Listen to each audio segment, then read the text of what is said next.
పెంజల్ తుఫాన్ ప్రభావం వల్ల తమిళనాడులో భారీ వర్షాలు కురుస్తున్నాయి. చెన్నైలోని పలు కాలనీలు జల దిగ్బంధంలో చిక్కున్నాయి. చెన్నైలో ఒక యువకుడు కరెంట్ షాక్ తో చనిపోయాడు. ఇక కుండపోత వర్షాల వల్ల పలు చోట్ల రైల్వే ట్రాక్లపై కూడా వరద నీరు చేరుకుంది. దీంతో ఎలక్ట్రికల్ రైళ్లు నిలిచిపోయాయి. మరోవైపు తుఫాన్ ప్రభావం వల్ల సముద్రం ఉగ్రరూపం దాల్చింది. అలలు ఉవ్వెత్తున ఎగిసిపడుతున్నాయి. దీంతో మెరీనా బీచ్ నిర్మానుష్యంగా మారిపోయింది. తుఫానుపై మరిన్ని వివరాలు మా ప్రతినిధి కార్తీక్ అందిస్తారు.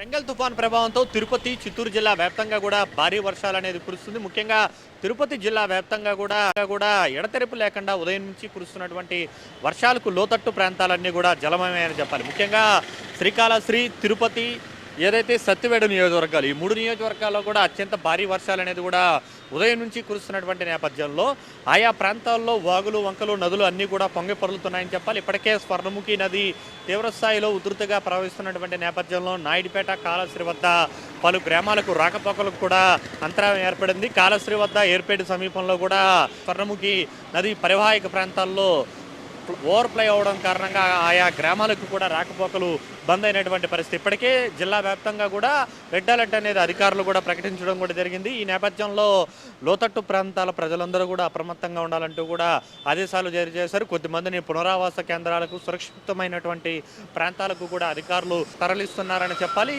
ఒకవైపు చిత్తూరు జిల్లా వ్యాప్తంగా కూడా ఇదే తరహాలో సాధారణ వర్షాలు అయితే నమోదవుతున్నాయి. ఈ నేపథ్యంలో తిరుపతిలో ఎక్కువగా ఎఫెక్ట్ ఉన్నటువంటి నేపథ్యంలో తిరుపతి జిల్లా కలెక్టరేట్లో ఒక ప్రత్యేకమైనటువంటి కాల్ సెంటర్ అనేది ఏర్పాటు చేశారు. ఆ తర్వాత తిరుపతి పోలీసులు కూడా ఒక విభాగాన్ని అయితే కాల్ సెంటర్ విభాగాన్ని ఏర్పాటు చేశారు.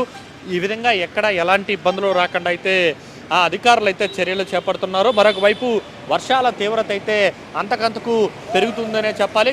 గంటకు వర్షాల తీవ్రత పెరుగుతూనే ఉంది. ఎక్కడా కూడా ప్రాణ నష్టం జరగకుండా ఉండేందుకు ముందస్తు చర్యలుగా కాలువల పక్కన, నదుల పక్కన ఉండేటువంటి వారందరినీ కూడా సేఫ్ సైడ్గా సురక్షిత ప్రాంతాలకైతే తరలించారు.